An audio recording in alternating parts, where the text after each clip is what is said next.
Right, hello and welcome to Like. Another week has passed, another week where I've used only one watch as part of my challenge. And the watch in question is this one here, the Orient Ray II, reference number FAA02006M9. Orange dial, as you can see. Movement caliber is the F6922. Apparently it's the same movement that is now in the newer Komatsu. Size, diameter is 41.5 millimeters. So when I'm talking about diameter, I'm talking from there to there. So essentially how wide the watch is without taking into account the crown or the crown guards. Lug to lug is the measurement from there to there is 47 millimeters.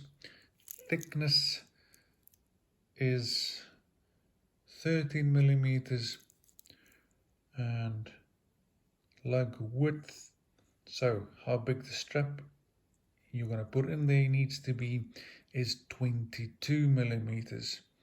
Power reserve on this is 40 hours and accuracy -15 to +25 seconds. And this has been running consistently at +21 seconds. Weight on the bracelet, I have a 18 centimeter wrist. So for those of you in the States or in the UK, still stuck in biblical times, that's roughly a banana and an HB pencil, or 7 inches. We've got brushed size. Did I tell you how heavy it is? I can't remember. It was 163 grams. It's 165 grams if you've got an 18 centimeter wrist. I worked so hard on that joke, I clean forgot. Let's carry on. So, I couldn't wait for this week to be finished. On paper, this is a lovely watch. It's got a movement with hacking and hand wind. I think the accuracy is quite good. It's cheap. It's a good size. It's all stainless steel. It's got polished sides. They've even bothered to engrave the crown there, if you can see. They've put a nice engraving on the back of 2 fishes or 2 dolphins. Oh, screw down case back. Solid link bracelet, folded end links, quite a good clasp. I mean, okay, so that is, just some punched metal, but they're literally giving them away. I paid next nothing for this because I bought it second hand, but apparently from duty free Ireland you can get them for $120, which is mad. Mineral crystal, luminous hour markers. What's wrong with me? Date, quick set. I probably already said it's got hack hand wind with this. Since it's an upgrade, hacking means that if I pull this out the second hand, it's going to stop. So it hacks, hand winding, turn the crown clockwise, and voila, it's winding. I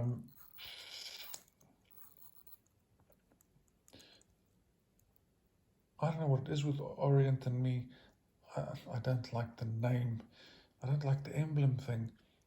It's a bit cheap. It is cheap, but I don't, want to show that. But a bit of history. Orient was founded in 1950.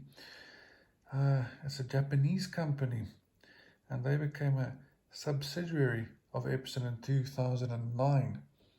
In 2001, Seiko had already bought the majority share in the company. They bought 52%, bastards.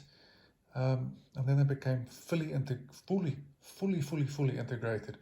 in 2017. The movements are in-house. They're made by the Akita Epson Corporation, which of course is part of the Seiko Corporation. Bastards. And they manufacture all the Orient movements in a place called Yuzawa, Akita, Japan.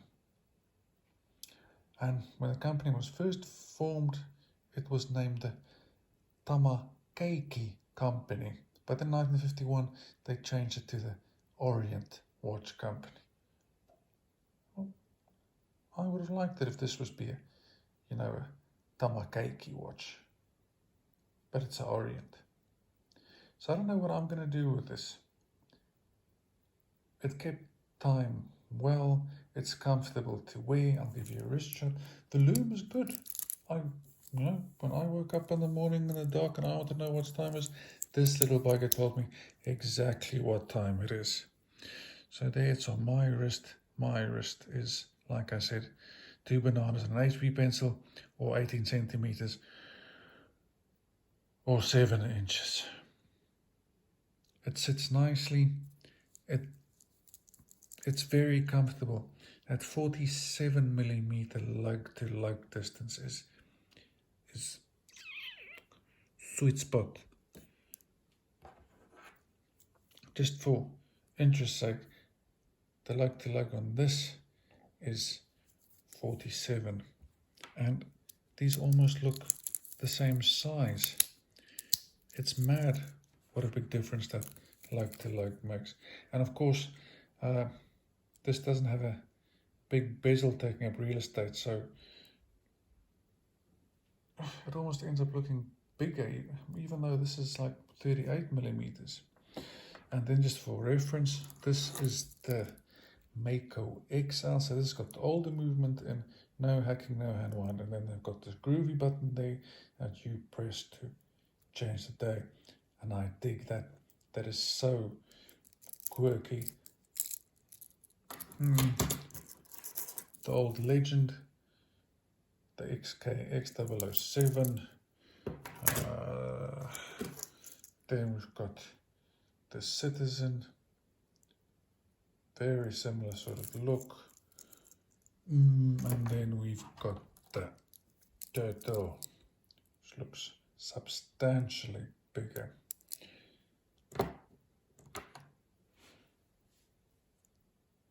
This watch, really in essence, to me, is a Sabi homage. Maybe a little bit of a Japanese twist. I don't know what it is with this watch. Is it the orange that's putting me off? Is it the Sabi homageness? I don't know. It just, I didn't get any kicks. Bezel movement was quite good. It's 120 click aluminium bezel insert. My complaint here is that it's a bit difficult to get a grip. It's a bit too slippy.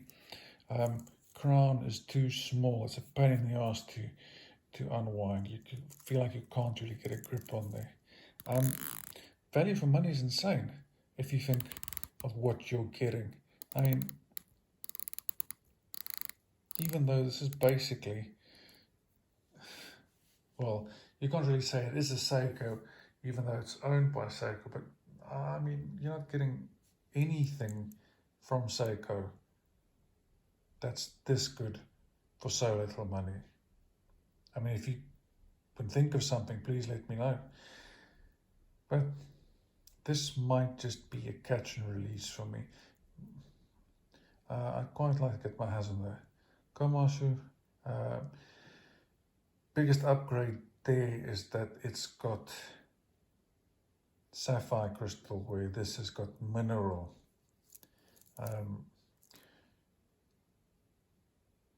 other thing with this was the bracelet. It's very comfortable, but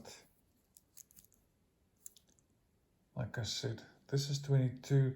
It narrows down very slightly to 20 millimeters. You really don't notice it. I really would have preferred it I think it would have been much more elegant. It would have suited the style much more if it went down to 18 or even 16. And then it's a bit weird. It's a bit of like some sort of dressy with this, I don't know what's going on there. Why? It doesn't fit. But cracking value, I don't know why I didn't like it. But thankfully, next week I get to wear a new watch. This is going to go back in the box for a while to see what I am going to do with it. But thank you for watching. Please subscribe. Have a good one.